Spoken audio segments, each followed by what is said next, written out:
Frequency के साथ मैंने अपनी एक्सटर्नल पीरियोडिक फोर्स मैच की हुई है। अस्सलाम वालेकुम। Chapter number 12 waves and sound चल रहा है हमारा, और पिछली वीडियो के अंदर हमने सिंपल हार्मोनिक मोशन और साथ ही साथ जो इसकी एग्जांपल्स थी सिंपल पेंडुलम और स्प्रिंग, इनको डिस्कस किया था। और अभी तक हमने फिज़िक्स के अंदर ये देखा कि जितनी भी चीज़ें हमारे इर्द गिर्द हम लोग देखते हैं, एक्सपीरियंस करते हैं, महसूस करते हैं, बेसिकली फ़िज़िक्स के अंदर यहाँ पे हम उन्हीं को हाईलाइट कर रहे होते हैं। मतलब फ़िज़िक्स पढ़ने का सबसे बड़ा फ़ायदा हमारे पास ये है कि हम जो भी चीज़ें पढ़ते हैं फ़िज़िक्स के अंदर वो हमने पहले से देखी हुई होती हैं या फिर एक्सपीरियंस की हुई होती हैं। जैसे हमारे पास जो है वो पिछली वीडियो के अंदर एक चीज़ आई इनर्शिया, जो कि पहले हमने चैप्टर नंबर 4 के अंदर भी डिस्कस की हुई थी। यानी कि न्यूटन का फर्स्ट लॉ जो है उसे लॉ ऑफ इनर्शिया ही बोलते हैं। तो ये लॉ पढ़ने से पहले आप में से अक्सरियत यानी कि सारों ने ही इस चीज़ को एक्सपीरियंस किया हुआ था। यानी कि वो इनर्शिया क्या होता है, वो प्रॉपर्टी के जो स्टेट के अंदर जब भी चेंज आएगा ये उसे रेजिस्ट करता है। यानी कि हम जब फील करते हैं, वही जो एग्जांपल्स वगैरह पिछली वीडियो के अंदर भी ली थी और वहाँ पे भी ली थी। और इसके अलावा भी जितनी भी चीज़ें पढ़ी हैं, जैसे जो फोर्स का हमारे पास लॉ है न्यूटन का सेकंड लॉ, तो फोर्स का लॉ पढ़ने से पहले, न्यूटन का सेकंड लॉ पढ़ने से पहले क्या हमें नहीं पता था कि हम किसी चीज़ के ऊपर फोर्स लगाते हैं तो उसकी वेलोसिटी के अंदर जो है इंक्रीज आता है, यानी कि वो एक्सेलरेट करती है, पता था। यहाँ पे सिर्फ हमने जो है उसे हाईलाइट किया, मैथमेटिकली जो है उसको स्टडी किया कि रिलेशन क्या बनेगा फोर्स का, एक्सेलरेशन का, और साथ में मास वगैरह भी इंक्लूड हो रहा है। मतलब हम इर्द गिर्द जितनी भी चीज़ें देखते हैं वही यहाँ पे पढ़ रहे होते हैं। तो उन्हीं चीज़ों में से एक चीज़ जो है वो हमारे पास रेजोनेंस है, जो आज का हमारा टॉपिक है। ये हमारे पास टॉपिक है मेन, और काफ़ी इंटरेस्टिंग है। मतलब अच्छे खासे कॉन्सेप्ट फिज़िक्स के अंदर जो है वो इसकी वजह से आपके बनेंगे। तो इस रेजोनेंस को समझने से पहले हमारे पास ये दो टर्म्स हैं, नेचुरल फ्रीक्वेंसी और साथ ही साथ फोर्स फ्रीक्वेंसी। ये दोनों चीज़ें या फिर ये दोनों टर्म्स जो हैं, जब हम लोग इन दोनों को पढ़ेंगे उसके बाद काबिल होंगे कि हम रेजोनेंस को समझ सकें। तो सबसे पहले नेचुरल फ्रीक्वेंसी को देखेंगे, फिर फोर्स्ड फ्रीक्वेंसी को देखेंगे, और फिर इन्हीं दोनों की मदद से जो है वो रेजोनेंस को समझने की कोशिश करेंगे कि रेजोनेंस क्या होता है। और फिर साथ ही साथ इसकी एक डेमोन्स्ट्रेशन है जो आपकी बुक के अंदर भी मौजूद है, और हम उसी से मिलती जुलती जो है वो यहाँ पे एक डेमोन्स्ट्रेशन भी परफॉर्म कर लेंगे। और साथ ही साथ जो ये बुक वाली डेमोन्स्ट्रेशन है उसे भी एक वीडियो के ज़रिए से जो है वो समझने की कोशिश करेंगे। और साथ ही साथ सबसे आखिर में जो हमारे पास एग्जांपल्स हैं कि हम अपनी डेली लाइफ के अंदर अपने इर्द गिर्द ये जो रेजोनेंस है ये कहाँ पे देख रहे होते हैं। और ये चीज़ भी आप लोगों ने एक्सपीरियंस की भी है, आप लोगों ने जो है वो पहले देखी हुई है। तो इसलिए जब हम लोग इसको पढ़ेंगे तो आप लोग ये बोलेंगे कि यार ये तो चीज़ हमने पहले से देखी हुई थी, लेकिन इसके पीछे कॉन्सेप्ट क्या था और ये असल में थी क्या, वो अभी हमें समझ में आई है। तो स्टार्ट करते हैं। सबसे पहले हम नेचुरल फ्रीक्वेंसी और फोर्स फ्रीक्वेंसी से कि ये दोनों चीज़ें क्या होती हैं, और फिर स्विच करेंगे रेजोनेंस के ऊपर, और फिर इसकी जितनी भी एग्जांपल है उनको समझेंगे। फ्रीक्वेंसी जी, तो ये हमारे पास दो टर्म्स हैं, नेचुरल फ्रीक्वेंसी पहली टर्म और फोर्स्ड फ्रीक्वेंसी जो है हमारे पास दूसरी टर्म। और ये दोनों अगर टर्म आपको समझ में आ गई सही से तो रेजोनेंस खुद ब खुद समझ में आ जाएगी, क्योंकि रेजोनेंस इन्हीं दो चीज़ों से जो है वो समझाई जाती है, समझी जाती है। तो सबसे पहले जो हमारे पास चीज़ है वो नेचुरल फ्रीक्वेंसी है, और इसकी डेफिनेशन हमें क्या बता रही है कि the frequency of vibrating body, कि कोई बॉडी हो जो वाइब्रेट कर रही हो, when it is left undisturbed after being set into vibratory motion, कि आप किसी एक बॉडी को वाइब्रेटरी मोशन के अंदर सेट करो और उसके बाद उसको लेफ्ट कर दो, छोड़ दो अनडिस्टर्ब, मतलब उसको डिस्टर्ब ना करो, उसको अनडिस्टर्ब छोड़ दोगे जब, तो वो जिस फ्रीक्वेंसी के साथ मूव करेगा उसे हम उसकी नेचुरल फ्रीक्वेंसी कहेंगे। जैसे पेंडुलम की एग्जांपल हमने काफ़ी डिटेल के अंदर डिस्कस किए, तो उसी को यहाँ पे दोबारा से देखते हैं कि अगर ये हमारे पास जो है वो पेंडुलम हो और हम इसको सेट कर दें वाइब्रेटरी मोशन के अंदर, कैसे कि इस पॉइंट ओ से उठा के यहाँ पॉइंट ए के ऊपर लाएं और इसके बाद जो है वो रिलीज़ कर दें, तो ये वाइब्रेट करना स्टार्ट कर देगा। यानी कि वाइब्रेटरी मोशन जो है वो परफॉर्म करना स्टार्ट कर देगा। तो अब ये अगर इसको हम लोग छेड़े ना, डिस्टर्ब ना करें, तो ये जिस फ्रीक्वेंसी के साथ मूव करेगा नेचुरली, यानी कि खुद ब खुद कुदरती जिस फ्रीक्वेंसी के साथ मूव करेगा उसे हम इसकी नेचुरल फ्रीक्वेंसी बोलेंगे। यानी कि यहाँ से छोड़ा और ये जो है जिस फ्रीक्वेंसी के साथ मूव कर रहा है उसे हम इस पेंडुलम की नेचुरल फ्रीक्वेंसी बोलेंगे। इसके बाद जो हमारे पास फोर्स्ड फ्रीक्वेंसी है। अब नाम से ही जाहिर है कि फ्रीक्वेंसी को जो है हम लोग फोर्स्ड करवाएंगे। जैसे कि डेफिनेशन के अंदर लिखा हुआ है कि अगर हमारे पास बॉडी हो और जो वाइब्रेशन है उसकी वो नेचुरल फ्रीक्वेंसी के साथ हो रही हो, यानी कि if a body vibrating with natural frequency, अगर कोई बॉडी नेचुरल फ्रीक्वेंसी के साथ मूव कर रही है, is applied by an external periodic force. आप क्या करो कि इसके ऊपर एक्सटर्नल पेरियोडिक फोर्स अप्लाई करो, तो क्या होगा कि उसकी जो वाइब्रेशन उसके बाद बन जाएगी। यानी कि आपने एक्सटर्नल पेरियोडिक फोर्स उसके ऊपर अप्लाई की और इस एक्सटर्नल पेरियोडिक फोर्स को अप्लाई करने के बाद, जो हमारे पास एक्सटर्नल पेरियोडिक फोर्स है, इसे अप्लाई करने के बाद जो भी वाइब्रेशन या फिर जो भी फ्रीक्वेंसी के साथ वो ऑब्जेक्ट मूव करेगा, जिस भी फ्रीक्वेंसी के साथ वो ऑब्जेक्ट मूव करेगा, अब उसे आप फोर्स्ड फ्रीक्वेंसी बोलोगे, क्योंकि उसकी नेचुरल फ्रीक्वेंसी जो है वो आपने डिस्टर्ब कर दी। और लगातार ये जो पेरियोडिक का लफ्ज़ यहाँ पे इस्तेमाल हो रहा है, पेरियोडिक का लफ्ज़ हमने पिछली वीडियो के अंदर भी देखा था कि पेरियोडिक जो होता है वो हमारे पास ख़ास इंटरवल के बाद रिपीट होने वाली चीज़ को बोलते हैं। तो पेरियोडिक फोर्स यानी कि ख़ास इंटरवल के बाद ये रिपीट होके उसके ऊपर लगी रही होगी।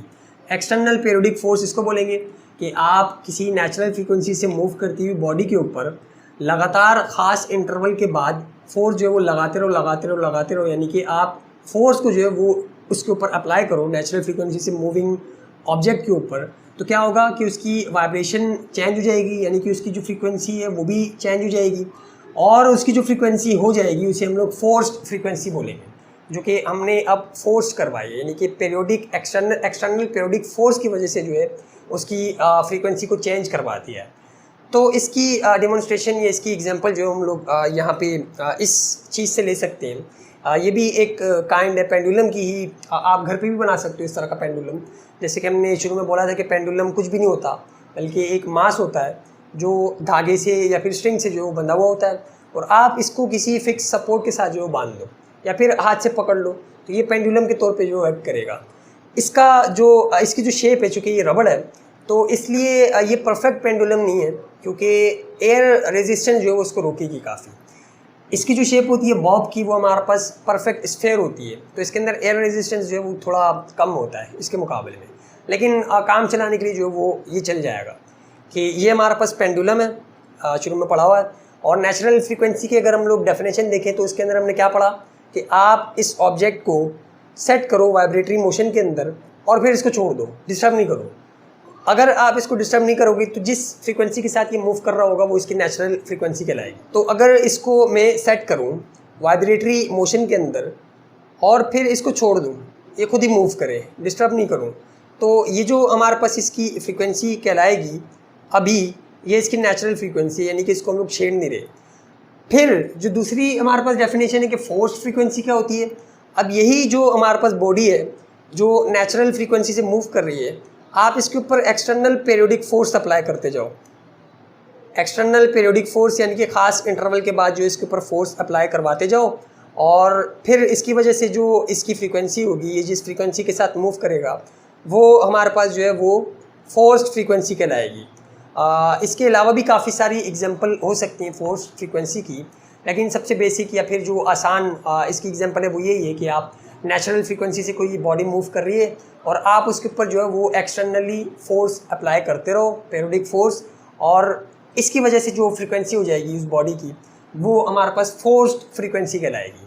तो ये हमारे पास दो टर्म्स थी, और इन्हीं दो टर्म्स की मदद से हम लोग रेजोनेंस को समझेंगे और बढ़ते हैं फिर रेजोनेंस की तरफ और देखते हैं कि वो क्या है। जी, तो ये हमारे पास रेजोनेंस की डेफिनेशन है, और इसके अंदर वही दो चीज़ें यूज़ हो रही हैं जो हमने पीछे पढ़ी हैं। एक्सटर्नल पेरियोडिक फोर्स यानी कि फोर्स्ड फ्रीक्वेंसी भी इसे आप बोल सकते हैं, और natural frequency,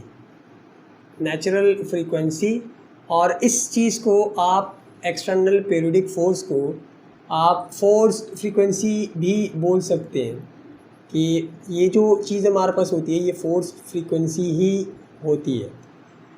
when external periodic force, कि जिस फोर्स की वजह से हम लोग फोर्स फ्रीक्वेंसी बॉडी के अंदर प्रोड्यूस करवा रहे हैं, becomes equal to the natural frequency of the vibrating body, कि ये जो हमारे पास एक्सटर्नल पीरियोडिक फोर्स है ये इक्वल हो जाए किसके, natural frequency of the moving या फिर ऑफ द वाइब्रेटिंग बॉडी के। तो क्या होता है कि जो एम्पलीट्यूड होता है वाइब्रेशन का वो काफ़ी ज़्यादा लार्ज हो जाता है या फिर बढ़ जाता है या फिर इंक्रीज़ हो जाता है। इस फिनोमेना को हम लोग रेजोनेंस बोलते हैं सिंपली, कि ये आपके पास जो है वो हमारे पास पेंडुलम है और आप क्या करो कि इसकी नेचुरल फ्रीक्वेंसी से इसको सबसे पहले तुम मूव करवाओ, और नेचुरल फ्रीक्वेंसी से मूव करवाने के बाद क्या करो कि आप जो ये एक्सटर्नल पीरियोडिक फोर्स इसके ऊपर अप्लाई कर रहे हो वो बिल्कुल सेम इसकी जो नेचुरल फ्रीक्वेंसी है उसके साथ मैच करवा दो। यानी कि जब भी हमारे पास जो फोर्स फ्रीक्वेंसी की वैल्यू है ये नेचुरल फ्रीक्वेंसी के बराबर हो जाती है, यहाँ पे हम लोग इसको मैथमेटिकली यूँ लिख सकते हैं कि जब भी फोर्स हमारे पास फोर्स फ्रीक्वेंसी की वैल्यू, और फोर्स फ्रीक्वेंसी की वैल्यू का मतलब कि जो एक्सटर्नल पीरियोडिक फोर्स है ये बराबर हो जाती है natural frequency of the body के या फिर natural frequency of the vibrating body के, तो हमारे पास जो फिनोमेना हम लोगों को देखने को मिलता है वो रेजोनेंस का फिनोमेना होता है। जब ये वाला केस अप्लाई हो रहा होता है किसी ऑब्जेक्ट के ऊपर तो हमारे पास रेजोनेंस का फिनोमेना जाहिर होता है या फिर रेजोनेंस जो हमें देखने को मिलती है। और रेजोनेंस क्या होता है, इसकी फिनोमेना की वजह से होता क्या है कि जो हमारे पास बॉडी होती है उसका एम्पलीट्यूड ऑफ वाइब्रेशन लार्ज हो जाता है, एम्पलीट्यूड जो है वो इंक्रीज हो जाता है या फिर लार्ज हो जाता है।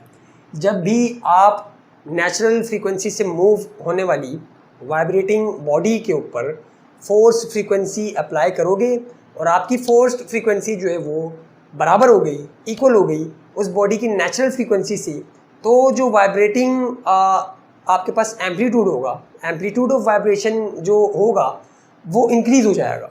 जैसे इसी चीज़ से हम लोग इसको समझने की कोशिश करते हैं। ये हमारे पास जो है वो वही पेंडुलम है, इसको हमने छोड़ा और अब ये जो है ये एक फ्रीक्वेंसी के साथ मूव कर रहा है, अपनी नेचुरल फ्रीक्वेंसी के साथ मूव कर रहा है। तो आप इसके ऊपर जो है वो एक्सटर्नल पीरियोडिक फोर्स लगाओ और वो इस तरह से लगाओ कि इसकी नेचुरल फ्रीक्वेंसी के साथ मैच करें।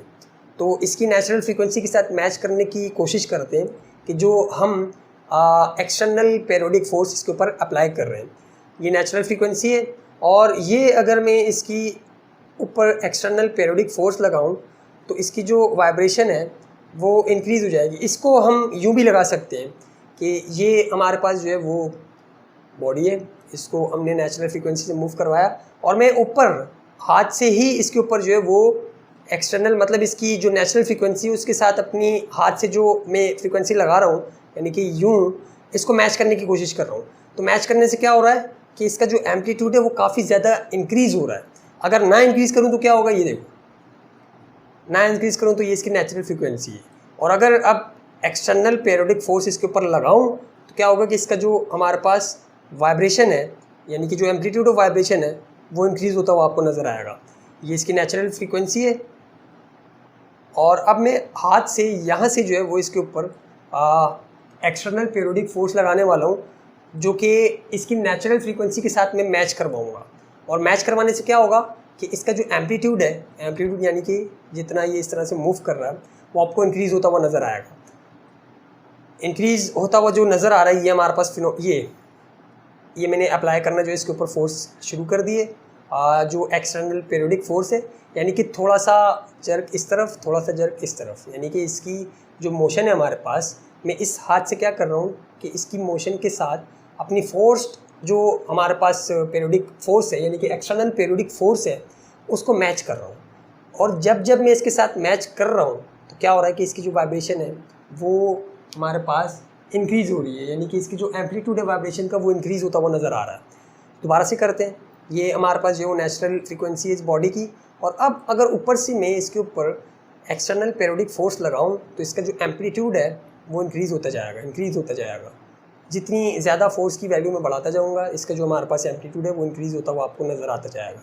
बस सिंपली इस फिनोमेना को हम लोग रेजोनेंस बोलते हैं।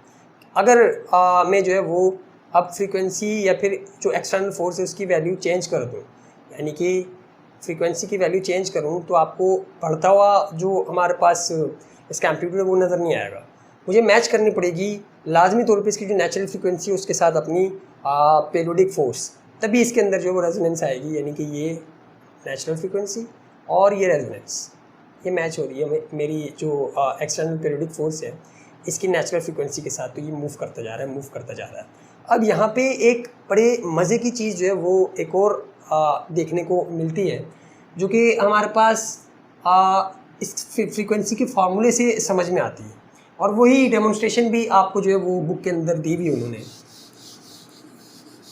रेजोनेंस जो है वो सिंपली यही था कि जब भी किसी चीज़ की नेचुरल फ्रीक्वेंसी मैच हो जाती है एक्सटर्नल पेरियोडिक फोर्स से, तो उसका जो एम्पलीट्यूड है वाइब्रेशन का वो काफ़ी ज़्यादा लार्ज हो जाता है या फिर इंक्रीज़ हो जाता है। जैसे कि ये हमारे पास जो था वो पेंडुलम था, नेचुरल फ्रीक्वेंसी के साथ जो है वो इस वक्त मूव कर रहा है, और इसके ऊपर अगर एक्सटर्नल पेरियोडिक फोर्स लगाई जाए जो इसी की फ्रीक्वेंसी के साथ मैच कर जाए, नेचुरल फ्रीक्वेंसी के साथ मैच कर जाए, तो क्या होगा कि इसका जो एम्पलीट्यूड है वो इंक्रीज़ हो जाएगा, काफ़ी ज़्यादा जो है वो इंक्रीज़ हो जाएगा। तो सिंपली ये था हमारे पास रेजोनेंस का टॉपिक, यहाँ से जो है वो इंक्रीज़ हुआ है। और अब एक और मज़े की चीज़ जो डेमोन्स्ट्रेशन के अंदर भी उन्होंने दिखाई हुई है बुक के अंदर, वो क्या है कि फ्रीक्वेंसी का हमने फार्मूला क्या पढ़ा कि फ्रीक्वेंसी होती है 1/2 पाई और G/L अंडर रूट के अंदर। अगर हम फ्रीक्वेंसी को चेंज करना चाहें, यानी कि फ्रीक्वेंसी की वैल्यू को ऑल्टर करना चाहें, हम ये चाह रहे हैं कि अगर फ्रीक्वेंसी ये वाले पेंडुलम की इतनी है तो चेंज हो जाए, इंक्रीज़ हो जाए, तो ऐसे कौन से फैक्टर्स हैं जो हमारे पास फ्रीक्वेंसी के साथ रिलेशन में, यानी कि उनको चेंज करने से फ्रीक्वेंसी के ऊपर भी फ़र्क पड़ता है। तो एक चीज़ तो अगर कॉमन ऑब्जर्वेशन से देखें, एक चीज़ अगर ख़ुद हम लोग देखें, तो हम ये बोलते हैं, या फिर काफ़ी ज़्यादा मिसकॉन्सेप्शन काफ़ी ज़्यादा लोगों के अंदर होता है कि जो मास है वो हमारे पास फ्रीक्वेंसी के साथ डिपेंडेंट है। मास फ्रीक्वेंसी के साथ डिपेंडेंट नहीं है, क्योंकि इसके फार्मूले के अंदर आ ही नहीं रहा। मास का डिपेंडेंट होने का मतलब ये कि आप कोई चीज़ लो, उसके साथ जो है वो छोटा सा मास बांधो, तो फ्रीक्वेंसी जो होगी उसकी हमारे पास कुछ ना कुछ आएगी। इसके बाद आप बड़ा वाला मास लो और उसको इसके साथ बांधो, तो फ्रीक्वेंसी जो है वो चेंज होके आनी चाहिए। मतलब काफ़ी सारे लोगों के दिमाग के अंदर ये कॉन्सेप्ट होता है कि ये वाले केस के अंदर, कि जिस केस के अंदर हमारे पास जो है वो कम मास का ऑब्जेक्ट किसी स्ट्रिंग के साथ बंधा हुआ है, और ये वाला जो हमारे पास केस है जिसके अंदर हमने मास की वैल्यू जो है वो बढ़ा दी है, और इसी तरह ये वाला केस जिसके अंदर हमने मास की वैल्यू जो है वो और ज़्यादा बढ़ा दी है। इन तीनों केसेस के अंदर फ्रीक्वेंसी की वैल्यू जो है वो डिफरेंट आएगी। काफ़ी सारे लोगों का जो है वो हमारे पास यही कॉन्सेप्ट होता है, और आप लोगों भी जो कॉन्सेप्ट होगा वो यही होगा कि अगर हम लोग मास को बढ़ाएं फ्रीक्वेंसी के ऊपर जो वो फ़र्क पड़ना चाहिए।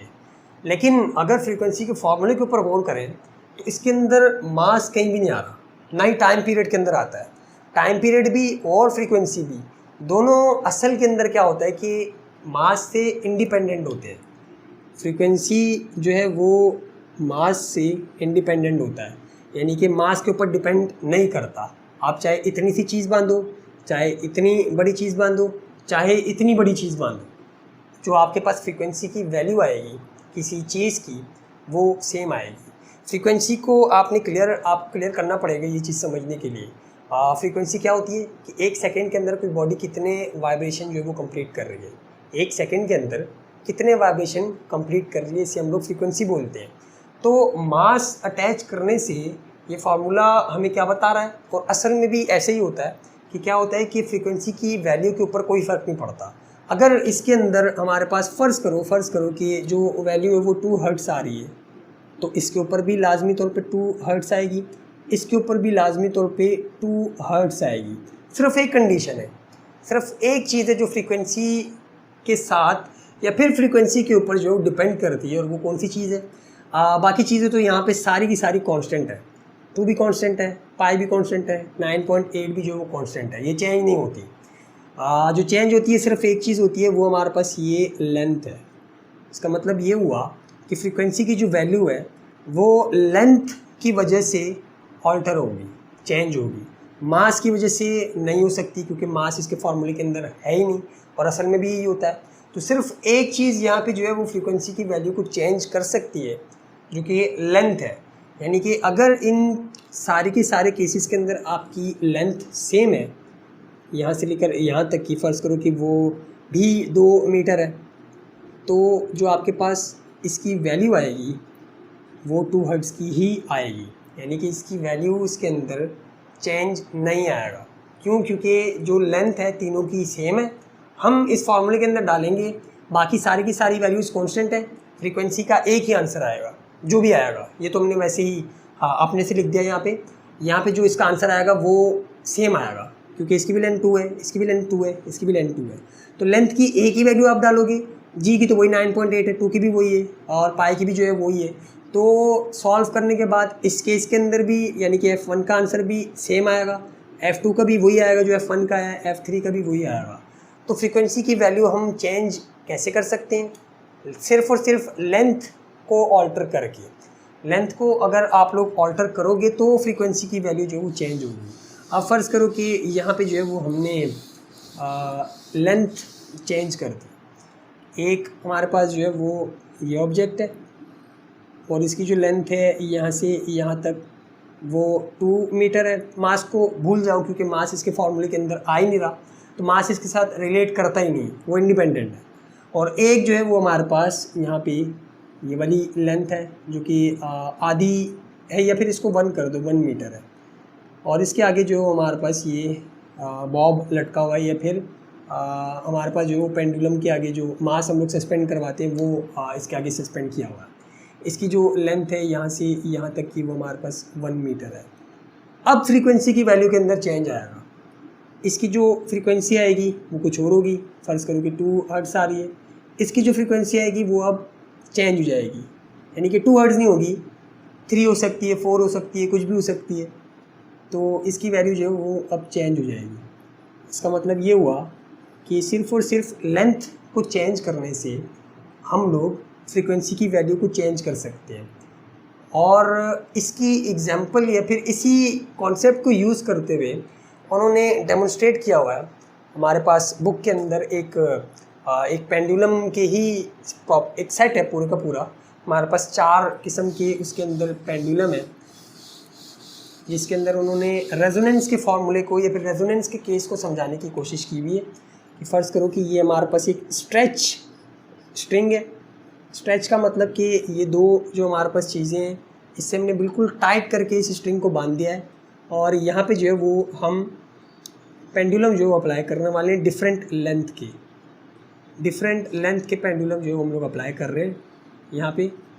और सिर्फ ये जो हमारे पास पेंडुलम ए है और ई है, इन दोनों की लेंथ सेम है। इन दोनों की लेंथ सेम है, यानी कि अगर ये 2 मीटर का है तो ये भी 2 मीटर का होगा। बल्कि ये वाले जो सारे के सारे हैं ये डिफरेंट लेंथ्स के होंगे। ये वाला और ये वाला 2 मीटर का, इसे बी बोल दो, इसे सी बोल दो, इसे डी बोल दो। बाकी सब के सब जो है वो डिफरेंट लेंथ्स के हमारे पास पेंडुलम है। इसकी ऊपर हेडिंग डाल दो कि ये डेमोन्स्ट्रेशन है। ऐसे हम लोग वीडियो के अंदर भी जो है वो देख लेंगे, वीडियो मौजूद है। तो यहाँ पे लिख देते हैं कि ये जो है हमारे पास डेमोन्स्ट्रेशन है, कि डेमोन्स्ट्रेशन है कि जिसके ज़रिए से हम लोग रेजोनेंस को समझ सकते हैं। अब लेंथ सेम होने का क्या मतलब? इसकी भी लेंथ और इसकी भी लेंथ जो है वो सेम है। इसका मतलब क्या होगा कि जिस फ्रीक्वेंसी के साथ ये वाला ए मूव करेगा, उसी फ्रीक्वेंसी के साथ ये वाला ई जो है ये भी मूव करेगा। यानी कि इसकी और इसकी नेचुरल फ्रीक्वेंसी जो है वो सेम होगी। अगर इन दोनों को हम लोग उठाएं और छोड़ें तो ये जिस फ्रीक्वेंसी के साथ मूव करेंगे वो इनकी नेचुरल फ्रीक्वेंसी जो होगी वो सेम होगी। मतलब एक ही फ्रीक्वेंसी के साथ ये लोग मूव कर सकते हैं। इसकी फ्रीक्वेंसी कुछ और होगी क्योंकि लेंथ डिफरेंट है। आप इसके फॉर्मूले के अंदर अगर वैल्यू डालोगे 1/2 पाई G/L, तो फ़र्ज़ करो यहाँ पे 2 तो यहाँ पे 2 डाला, फ्रीक्वेंसी को की वैल्यू आ गई, क्योंकि बाकी सारी की सारी जो है कॉन्स्टेंट है। इसके अंदर भी जो फ्रीक्वेंसी की वैल्यू है वो भी सेम हुई, इसका मतलब इन दोनों की फ्रीक्वेंसी नेचुरल फ्रीक्वेंसी सेम है। इसकी जो लेंथ है हमारे पास ये इससे बड़ी है, इसका मतलब यहाँ पे आप जब इसकी वैल्यू डालोगे तो फ्रीक्वेंसी का जो आंसर आएगा वो डिफरेंट आएगा। इसी तरह इस केस के अंदर भी फ्रीक्वेंसी का आंसर जो डिफरेंट आएगा, इसी तरह इस केस के अंदर भी फ्रीक्वेंसी का जो आंसर आएगा वो डिफरेंट आएगा। इसका मतलब ये हुआ कि इसकी जो नेचुरल फ्रीक्वेंसी है वो इसकी नेचुरल फ्रीक्वेंसी के साथ जो मैच करती है। बाकी सारी की सारी जो हमारे पास ये वाली लेंथ्स है, ये वाले जो पेंडुलम्स हैं, इनकी नेचुरल फ्रीक्वेंसी जो है वो डिफरेंट है। अब होता क्या है कि इस एक्सपेरिमेंट के अंदर हम लोग जब ये वाला पेंडुलम उठाते हैं और उसको रिलीज़ करते हैं तो ये जो फ्रीक्वेंसी है या फिर ये जो हमारे पास पेंडुलम ए है ये मूव करना स्टार्ट कर देता है, यानी कि नेचुरल फ्रीक्वेंसी के साथ अपनी मूव करना स्टार्ट कर देता है। बाकी जितने भी हैं पेंडुलम हमने किसी को भी नहीं छेड़ा, सिर्फ इसको उठाया और हमने जो इसको मूव करना स्टार्ट करवा दिया। नेचुरल फ्रीक्वेंसी से ये मूव करना स्टार्ट कर देगा, यहाँ लिख दो कि ये अपनी नेचुरल फ्रीक्वेंसी के साथ मूव करना स्टार्ट कर देगा। अब ये जो स्ट्रिंग हमने लगाया हुआ है, यहाँ पे स्प्रिंग भी इस्तेमाल किया जा सकता है यहाँ पे, और स्ट्रेच स्ट्रिंग भी इस्तेमाल किया जाता है। तो दोनों का मकसद क्या है यहाँ पे कि एक्सटर्नल पीरियोडिक फोर्स लगाएं इन तमाम की तमाम के ऊपर। मतलब यहाँ पे तो हमने इसकी नेचुरल फ्रीक्वेंसी से इसको मूव करवाया, लेकिन ये जो नेचुरल फ्रीक्वेंसी है इस स्ट्रिंग के अंदर क्या करवाएगी कि हमारे पास एक एक्सटर्नल पीरियोडिक फोर्स जो है वो यहाँ पे जनरेट कर देगी। इसकी अपनी नेचुरल फ्रीक्वेंसी होगी, लेकिन ये इस स्ट्रिंग के अंदर क्या करवाएगी कि एक्सटर्नल पीरियोडिक फोर्स ऐड करवा देगी। और इस एक्सटर्नल पीरियोडिक फोर्स से क्या होगा कि ये जो एक्सटर्नल पीरियोडिक फोर्स है ये स्ट्रिंग जिस बॉडी के साथ अटैच है, जिस पेंडुलम के साथ अटैच है, वो पेंडुलम इस एक्सटर्नल पीरियोडिक फोर्स को ऑब्टेन करना या फिर गेन करना जो वो स्टार्ट कर देगा। और फिर क्या होगा कि ये भी थोड़ा थोड़ा जो है मूव करना स्टार्ट कर देंगे। और फिर क्या होगा कि ये वाली जो हमारे पास इसकी नेचुरल फ्रीक्वेंसी है और इसकी जो नेचुरल फ्रीक्वेंसी है, क्योंकि ये सेम थी, तो रेजोनेंस का फार्मूला में क्या बताता है कि जब एक्सटर्नल पीरियोडिक फोर्स इक्वल हो जाती है नेचुरल फ्रीक्वेंसी से, तो क्या होता है कि जो हमारे पास वाइब्रेटिंग बॉडी होती है उसका एम्पलीट्यूड लार्जर हो जाता है, इंक्रीज़ हो जाता है। तो इस केस के अंदर इस नेचुरल फ्रीक्वेंसी से क्या होगा कि यहाँ पे हमारे पास एक्सटर्नल पीरियोडिक फोर्स जनरेट होगी, और ये एक्सटर्नल पीरियोडिक फोर्स इसके पास भी आएगी, इसके पास भी आएगी, और इसके पास भी आएगी, और इसके पास भी आएगी। लेकिन हम लोग देखेंगे क्या कि ये वाला जो हमारे पास ई है पेंडुलम, ये काफ़ी लार्ज एम्पलीट्यूड के साथ मूव करना स्टार्ट कर देगा। क्यों? क्योंकि इसकी जो एक्सटर्नल पीरियोडिक फोर्स है वो बिल्कुल मैच हो गई है इसकी नेचुरल फ्रीक्वेंसी के साथ। क्योंकि जो हम लोग ये एक्सटर्नल पीरियोडिक फोर्स इस स्ट्रिंग के अंदर जनरेट करवा रहे हैं वो इसकी नेचुरल फ्रीक्वेंसी के साथ करवा रहे हैं, और इसकी नेचुरल फ्रीक्वेंसी और इसकी नेचुरल फ्रीक्वेंसी जो है आपस में बिल्कुल बराबर है, इक्वल है। तो इसका मतलब क्या हुआ कि जो एक्सटर्नल पीरियोडिक फोर्स है यहाँ पे जो जनरेट हो रही है ये भी इसकी नेचुरल फ्रीक्वेंसी के साथ बराबर होगी। ये इसके बराबर है, इसने यहाँ पे एक्सटर्नल पीरियोडिक फोर्स ऐड करवाई या फिर अप्लाई करवाई इस स्ट्रिंग के अंदर जनरेट की। इस एक्सटर्नल पीरियोडिक फोर्स ने क्या किया कि यहाँ पे आके सबके ऊपर लगेगी, इसके ऊपर भी आगे लगेगी, इसके ऊपर आगे जब लगेगी तो चूँकि इसकी नेचुरल फ्रीक्वेंसी इसकी नेचुरल फ्रीक्वेंसी के साथ मैच कर रही थी, यानी कि बिल्कुल बराबर थी, तो ये क्या करेगा कि लार्जर एम्पलीट्यूड के साथ जो है वो मूव करना स्टार्ट कर देगा। जबकि ये वाले जितने भी होंगे ये इनकी जो वाइब्रेशन होगी वो काफ़ी ज़्यादा कम होगी। क्यों? क्योंकि ये जो एक्सटर्नल पीरियोडिक फोर्स है इनकी नेचुरल फ्रीक्वेंसी के साथ मैच नहीं करता, बल्कि इसकी नेचुरल फ्रीक्वेंसी के साथ मैच करता है। ये हल्के हल्के जो है मूव कर रहे होंगे।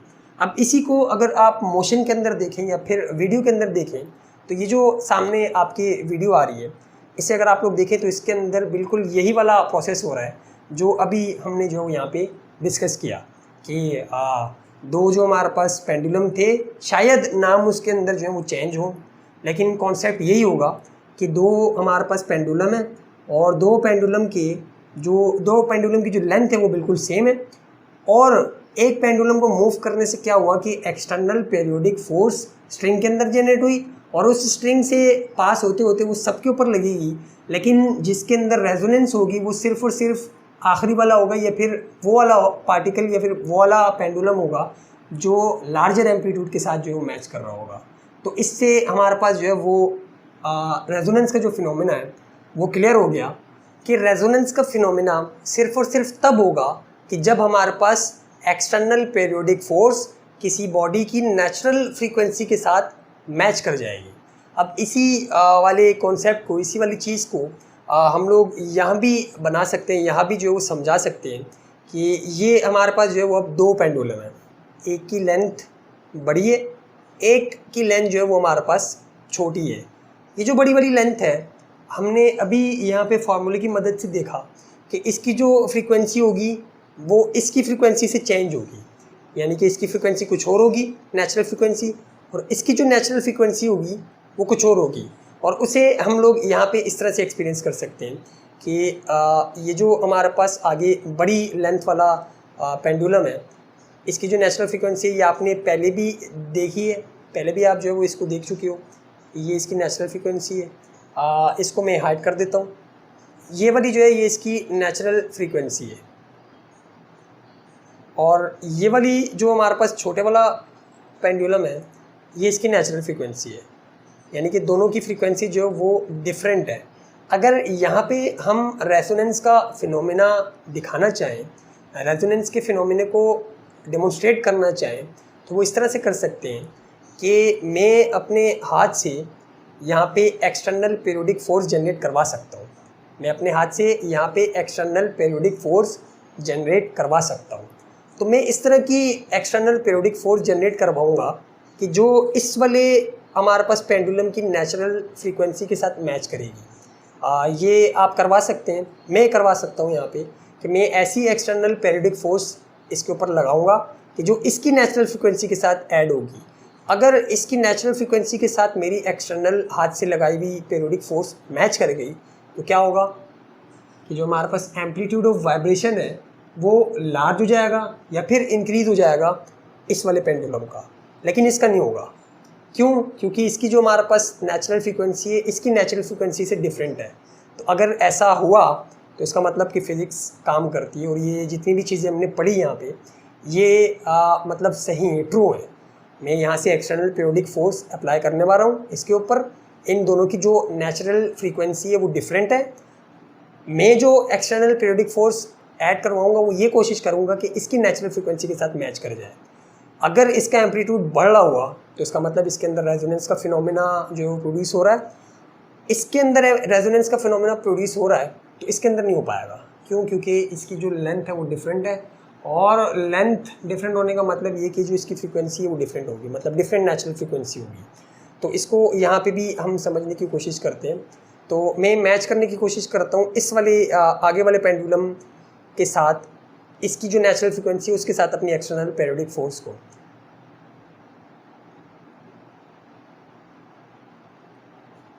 तो यहाँ पे आप लोग देख रहे हैं कि हमारे पास क्या हो रहा है कि जो आगे वाला पेंडुलम है ये वाला, जिसकी नेचुरल फ्रीक्वेंसी के साथ मैंने अपनी एक्सटर्नल पीरियोडिक फोर्स मैच की हुई है, सिर्फ ये हमारे पास लार्जर एम्पलीट्यूड के साथ मूव कर रहा है। जो पीछे वाला पेंडुलम है इसके साथ कुछ भी नहीं हो रहा। हालांकि मैं जो एक्सटर्नल पीरियोडिक फोर्स है पूरे के पूरे इसके ऊपर लगा रहा हूँ, पूरी की पूरी पेंसिल के ऊपर लगा रहा हूँ। तो एक्सटर्नल पीरियोडिक फोर्स दोनों के ऊपर लग रही है, लेकिन ये क्यों नहीं मूव कर रहा पीछे वाला? क्यों? क्योंकि इसकी जो हमारे पास नेचुरल फ्रीक्वेंसी है वो डिफरेंट है, तो इसलिए इसके अंदर इसके अंदर जो है रेजोनेंस का फिनोमेना नहीं हो रहा। तो इससे दो बातें प्रूव होती हैं। एक बात ये प्रूव होती है कि जो रेजोनेंस है वो तो हम लोग एक भी पेंडुलम से देख सकते थे कि एक भी पेंडुलम से जो है वो नेचुरल हमारे पास रेजोनेंस का फिनोमेना हो रहा है। इससे ये बात प्रूव होती है कि जो हमारे पास लेंथ होती है उसकी वजह से फ्रीक्वेंसी की वैल्यू डिफरेंट होती है। और रेजोनेंस को इस तरह से समझ सकते हैं कि रेजोनेंस सिर्फ तब प्रोड्यूस होगी कि जब हमारे पास external periodic force natural frequency के साथ मैच कर जाए। अब दोबारा से हम जो है वो इसको परफॉर्म करते हैं, और इस बार में जो है वो इस वाली बॉडी की नेचुरल फ्रीक्वेंसी के साथ अपनी एक्सटर्नल पीरियोडिक फोर्स मैच करवाऊंगा। हालांकि मैंने इसको भी पकड़ा हुआ है, यानी कि पेंसिल जो है वो इसको भी होल्ड कर रही है। तो इसका मतलब क्या हुआ कि एक्सटर्नल पीरियोडिक फोर्स इसके ऊपर भी लग रही है, लेकिन एम्पलीट्यूड सिर्फ उसका इंक्रीज़ होगा। क्यों? क्योंकि एक्सटर्नल पीरियोडिक फोर्स मेरी जो नेचुरल फ्रीक्वेंसी के साथ मैच करेगी वो इस वाली के साथ करेगी। तो इसके साथ जो होगा वो ये होगा कि ये मतलब हल्का हल्का मूव करेगा, सिर्फ इसके अंदर रेजोनेंस प्रोड्यूस नहीं होगी, यानी कि इसकी जो हमारे पास जो एम्पलीट्यूड है वो इंक्रीज़ नहीं होगा। तो इसको देखते हैं। ये हमारे पास एक पीछे वाला है और ये जो है आगे वाला है। पहले जो हमने इसके साथ यही काम किया कि इसकी नेचुरल फ्रीक्वेंसी के साथ अपनी एक्सटर्नल पीरियोडिक फोर्स मैच करवाई। अब मैं जो है वो इसके साथ करवाने जा रहा हूँ। तो कोशिश करते हैं कि इसके साथ भी जो हमारी मैच हो जाए। तो मैच हो गई। हालांकि मैं दोनों के ऊपर लगा रहा हूँ एक्सटर्नल पीरियोडिक फोर्स, लेकिन चूँकि मैंने अपनी एक्सटर्नल पीरियोडिक फोर्स की वैल्यू इसकी नेचुरल फ्रीक्वेंसी के साथ मैच करवाई हुई है, तो आप लोग देख सकते हैं कि इसके अंदर जो है वो भी रेजोनेंस का फिनोमेना हो रहा है, यानी कि इसका जो एम्पलीट्यूड है वो इंक्रीज़ हो रहा है, जबकि पीछे वाला बिल्कुल हल्का हल्का मूव कर रहा है। क्यों? क्योंकि इसकी जो नेचुरल फ्रीक्वेंसी है वो मैच नहीं कर पा रही एक्सटर्नल पीरियोडिक जो हमारे पास फोर्स है जो मैं लगा रहा हूँ उसके साथ। तो ऐसा कभी भी मुमकिन नहीं होगा कि आप दो डिफरेंट लेंथ के पेंडुलम लें और उन दोनों के अंदर एक ही एक्सटर्नल पीरियोडिक फोर्स से सेम रेजोनेंस करवाएं। ऐसा नहीं हो सकता। अच्छा, अब ये हो सकता है कि अगर मैं इन दोनों की लेंथ बराबर कर दूं और same amount of external periodic force लगाऊं तो दोनों के अंदर एक साथ रेजोनेंस होगी। ऐसा भी जो है वो हो सकता है। करके देखते हैं कि इसकी लेंथ जो है वो थोड़ी डिक्रीज़ कर देते हैं या फिर इसके बराबर बराबर करने की कोशिश करते हैं। थोड़ी सी जो है वो और होगी और अभी जो है वो शायद लग रहा है कि इसकी जो हमारे पास लेंथ है वो बराबर हो गई है। अब क्या होना चाहिए? दोनों की लेंथ जो है मैंने बराबर कर दी है, तो अब ये होना चाहिए कि जो हमारे पास, हाँ, अब जो है वो बराबर है। तो अब ये होना चाहिए कि मैं एक्सटर्नल पीरियोडिक फोर्स लगाऊं और चूंकि दोनों की नेचुरल फ्रीक्वेंसी बराबर होगी तो दोनों के अंदर रेजोनेंस का फिनोमेना प्रोड्यूस होगा, यानी कि दोनों का जो एम्पलीट्यूड है वो हमें लार्ज होता हुआ नज़र आएगा। तो लगा के देखते हैं और अभी हम ये देख रहे हैं कि इन दोनों का जो हमारे पास एम्पलीट्यूड है वो इंक्रीज़ होता हुआ नज़र आ रहा है। तो इस केस से हमने ये दो चीज़ें सीखी कि हमारे पास जो फ्रीक्वेंसी होती है वो लेंथ के ऊपर डिपेंड करती है। पेंडुलम की लेंथ जो है वो हमारे पास अगर चेंज होगी तो फ्रीक्वेंसी की वैल्यू भी चेंज होगी। और जो हमारे पास रेजोनेंस का फिनोमेना है वो हमेशा कब होगा कि जब आपकी एक्सटर्नल पीरियोडिक फोर्स मैच कर जाए बॉडी की नेचुरल फ्रीक्वेंसी के साथ। तो जितनी भी हमने यहाँ पे डिमॉन्स्ट्रेशन की, इससे ये कॉन्सेप्ट जो है वो काफ़ी ज़्यादा क्लियर हो गया होगा आपका।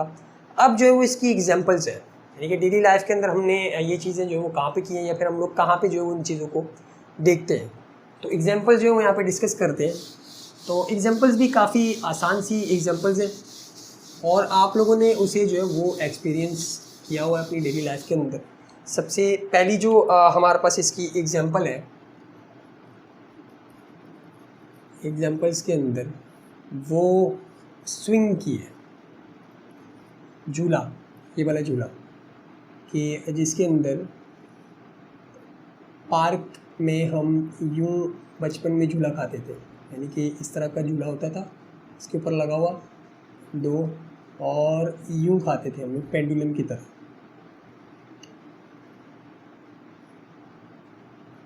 इसके अंदर जो है वो रेजोनेंस का फिनोमेना हम लोग करवाते हैं। किस तरह से? कि हम खुद से एक एक्सटर्नल पीरियोडिक फोर्स जो है वो ऐड कर रहे होते हैं। फर्ज करो कि आप इसके ऊपर बैठे हुए हो, आप इसका एम्पलीट्यूड जो है वो कैसे इंक्रीज़ करवाते हो? मतलब झूला कैसे खुद ऊपर जा रहा होता है और नीचे आ रहा होता है, या तो टांग से आप जो है वो एक्सटर्नल पीरियोडिक फोर्स मैच करवाते हो इस झूले की नेचुरल फ्रीक्वेंसी के साथ, या फिर आपके पीछे जो है वो कोई बंदा खड़ा होता है जो कि एक्सटर्नल पीरियोडिक फोर्स बार बार जो है वो मैच कर रहा होता है।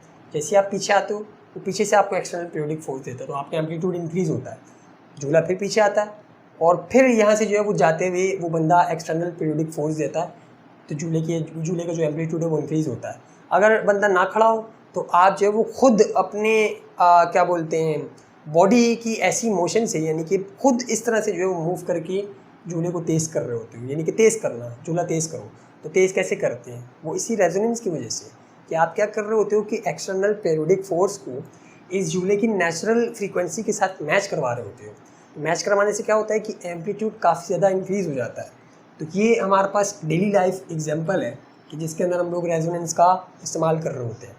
इसी तरह एक और जो हमारे पास एग्जांपल है वो ब्रिज की आपकी बुक के अंदर मौजूद है। ब्रिज की एग्जांपल के अंदर उन्होंने ये बताया हुआ है कि जो हमारे पास इस तरह का पुल होता है जो बनाया हुआ होता है दो पहाड़ों के को ऐड करवाने की या फिर दो पहाड़ों को कनेक्ट करवाने के लिए।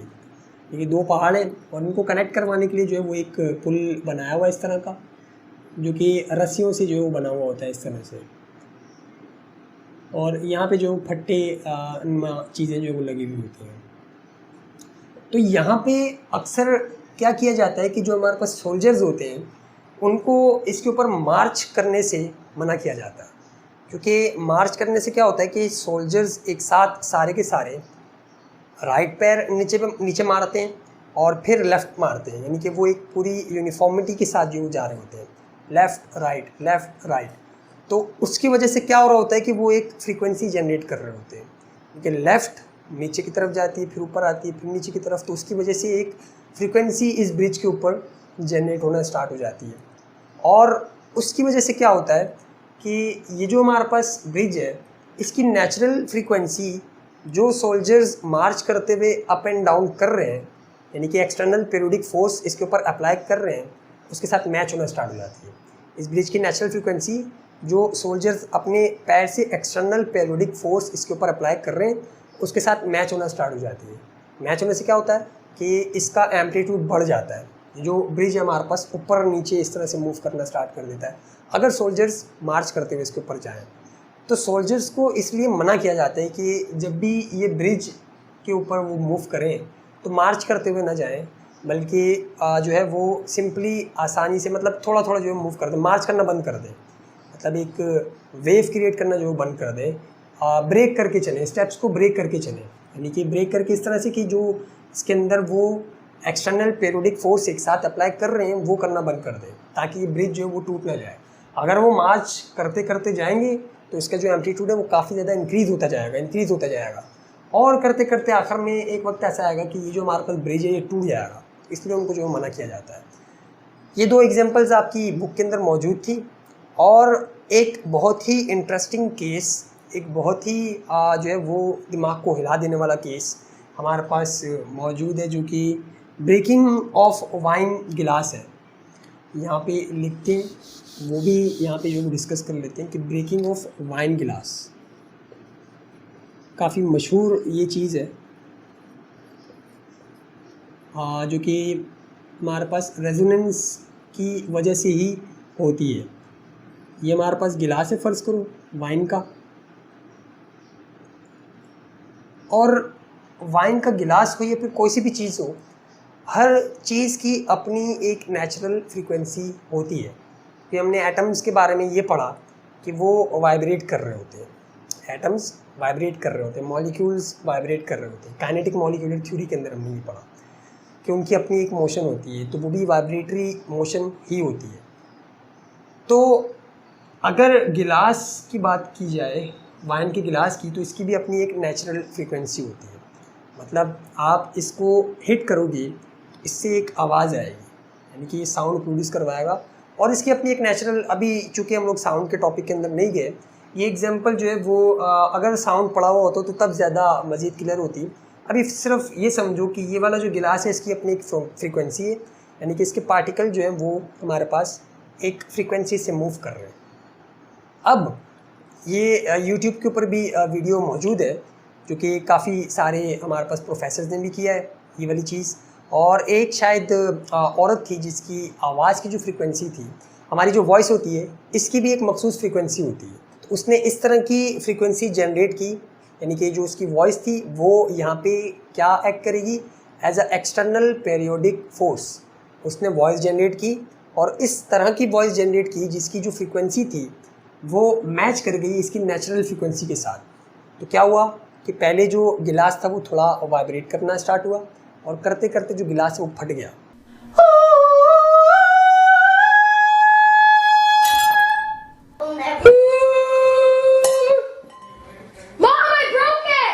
यानी कि इसके जो मॉलिक्यूल्स थे वो इसकी वॉइस के साथ इस तरह से वाइब्रेट करना स्टार्ट हुए। हो रहा क्या है यहाँ पे, वही रेजोनेंस। इस तरह का एक एक्सपेरिमेंट हमारे MIT के अंदर भी हुआ, जो सर वॉल्टर लेवन ने करवाया, और उसके अंदर भी यही हुआ कि उन्होंने स्पीकर से एक ऐसी वॉइस जनरेट की कि जो इस गिलास की नेचुरल फ्रीक्वेंसी के साथ मैच करेगी। यहाँ पे फ़र्ज़ करो कि हमारे पास वो स्पीकर था और इससे उन्होंने एक वॉइस जनरेट करवाई जिसकी जो फ्रीक्वेंसी थी हमारे पास वो इसकी नेचुरल फ्रीक्वेंसी के साथ जो है वो मैच कर रही थी। और ये यहाँ पे as a external periodic force के तौर पे एक्ट कर रही है। तो जब ये एक्सटर्नल पेरियोडिक फोर्स इसकी नेचुरल फ्रीक्वेंसी के साथ मैच करेगी इस गिलास की मॉलिक्यूल्स की, तो क्या होगा यहाँ पे कि एम्पलीट्यूड इंक्रीज़ हो जाएगा। मॉलिक्यूल्स काफ़ी ज़्यादा एम्पलीट्यूड के साथ वाइब्रेट करेंगे और ये वहाँ पे प्रॉपर बाकायदा जो है वो देखा गया है। ये यहाँ पे जो वो मैं वीडियो भी ऐड कर दूँगा जिसके अंदर नज़र आ रहा है कि पूरा गिलास जो है वो वाइब्रेट कर रहा है अच्छे खासे एम्पलीट्यूड के साथ। और एक वक्त ऐसा आया कि गिलास जो है वो फट गया।